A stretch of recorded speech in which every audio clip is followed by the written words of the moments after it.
BRS party के कारगुजार सदर के तारक रामाराव और दीगर बीआरएस कायदीन ने नेकलेस रोड पर वाक़े पीवी घाट पहुंचकर मुल्क के साबिक़ वज़ीर-ए-आज़म आनचाहनी पीवी नरसिम्हा राव को इनकी बरसी पर खराज अक़ीदत पेश किया।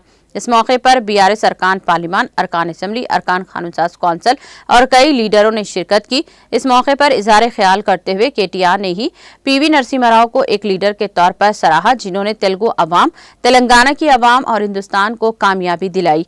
पीवी नरसिम्हा राव ने उस वक्त के वज़ीर-ए-आज़म मनमोहन सिंह के साथ मिलकर मुल्क को कर्ज से बाहर निकालने में अहम रोल अदा किया था। पीवी के नजरियात के मुताबिक काम करना चाहिए। दिल्ली में पीवी घाट बनना चाहिए। पीवी को भारत रत्न से नवाजा जाना चाहिए। कांग्रेस ने जो भी नाइंसाफी की है, इसका अजाला होना चाहिए। जब हम हुकूमत में थे तो हमने जो भी मुतालिबा किया था वो अब वही मांग रहे हैं। पीवी नरसिम्हा राव को मुनासिब ओहदा दिया जाना चाहिए। पीवी नरसिम्हा राव एक मिसाली शख्स थे जिन्होंने इंतजामिया में बुनियादी तब्दीलियां की हैं। पीवी वो शख्स थे जिसने जमीन को गरीबों के लिए काबिल रसाई बनाया। पीवी ने गरीबों में जमीन तकसीम करने की मजबूत बुनियाद रखी है। केटीआर ने कहा कि अगर पीवी नरसिम्हा राव हमारे दरमियान नहीं है तो भी इनकी इस्लाहात हमेशा काबिल अमल हैं।